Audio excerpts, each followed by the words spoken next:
I'm Giuliano Alexander. Today is the 10th of November, 2011, and I am here from Westchester to interview with a World War II veteran. Please state your name. I'm Frank Heath. Thank you. H-E-A-T-H, in case you cared. Want me to talk more? Oh. Okay. I was born here in Philadelphia. Lived here for 26 years. Lived in Olney and went to, it turns out I went to the same school as one of my other inmates, pardon me, other residents here. And that was a surprise. I'll skip over everything that has to do with young times, with one exception. I'm an engineer by education, and I got started in my interest in engineering and aviation at the same time came, surprisingly enough, when the Hindenburg crashed.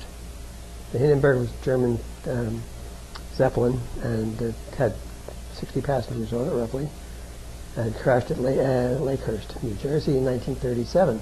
And I was so interested in details of that I kept being interested in more and more details about things that were mechanical and engineering type.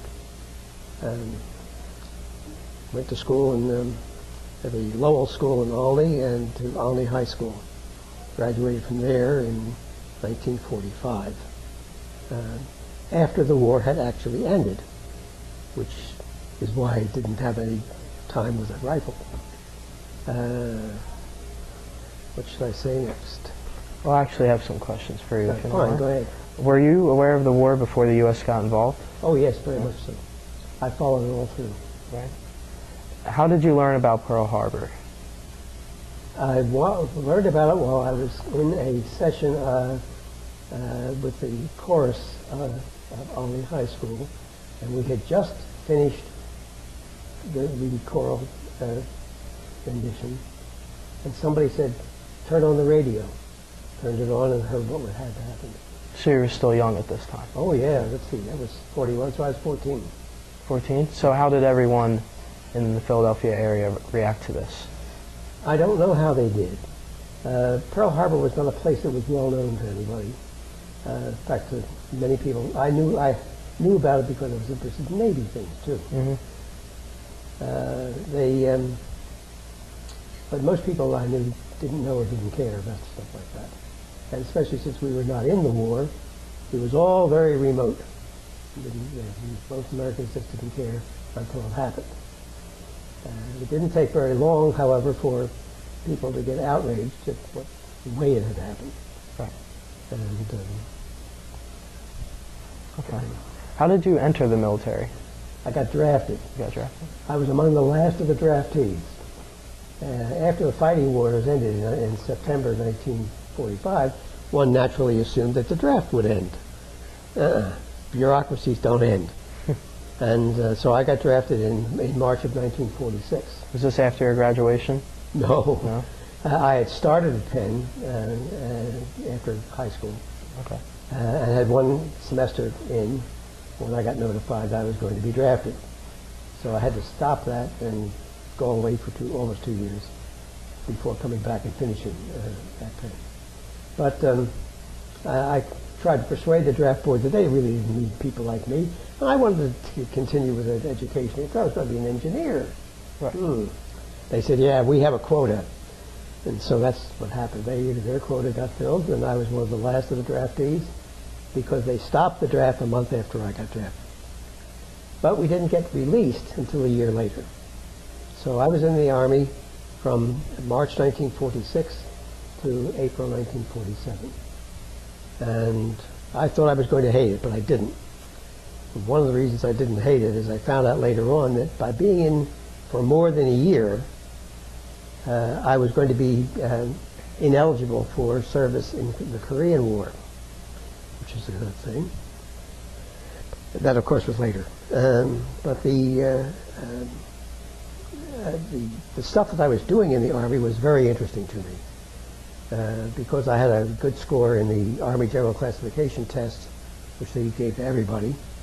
I was allowed to choose the camp that I wanted to go to. Well, I come from Philadelphia, so I figured Aberdeen Proving Ground would be nice. It's only 60 miles away.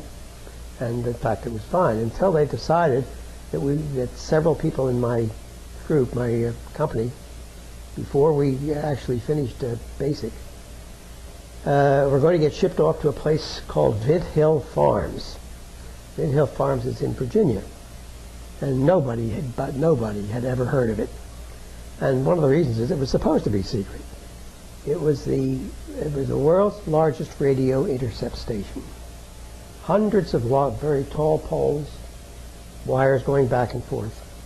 And they taught cryptography, which is one thing, cryptanalysis, which is another, and traffic analysis. And they exercised it there. There was a big group of people that did nothing all day but listen to Morse code. Because in 1946 and 47, there was no voice transmission by radio. Everything was done by Morse code. And these people did that day in and day out, typing away at them. And then they gave the material that they had typed into English, English letters, but not necessarily English language. They gave it to us, and we were supposed to try to decipher it or decode it, depending on which.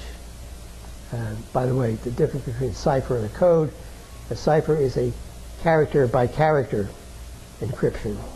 Code is groups, letters, representing words or sentences or numbers or something, a simple object. Anyway, that's what we were supposed to be doing. So I finished a course there, and they made me an instructor in it, and did that until the end of my service in 1947. But I learned some wonderful stories. You're familiar with the Battle of Midway? You're familiar with how we knew it was going to be Midway that was attacked?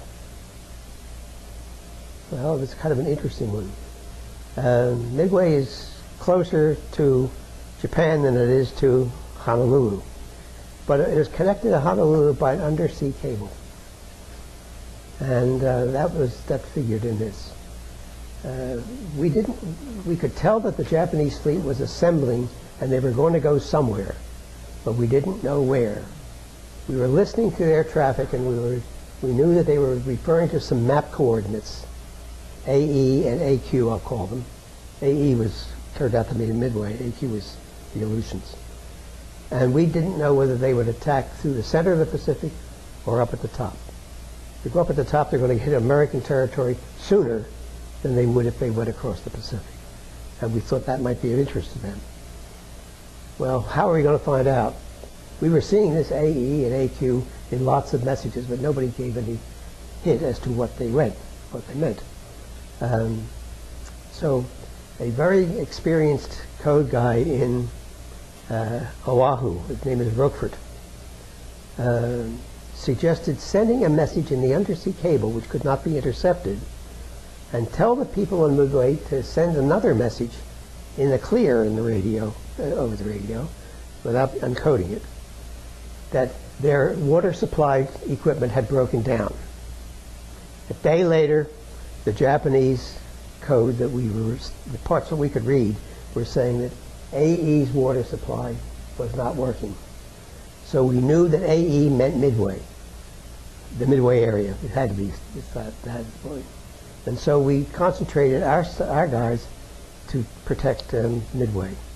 And that's how we won we won it differently, but we won it as a consequence of their doing that work. And I guess he was a captain, Roquefort. He was Army, he was Navy, I was Army. But we learned the whole story in the Army school. So that was an interesting one. And there was another one too that also involved cryptanalysis. Admiral Yamamoto was the Japanese admiral that was in the brains in back of the attack on Pearl Harbor. And he was the head of the Japanese Navy. After we had invaded Guadalcanal and started to move up through the Solomons, the Japanese defended it by going and taking the island of Bougainville, which is at the top of the Solomons chain, 300 miles away from Guadalcanal. We were able by that time,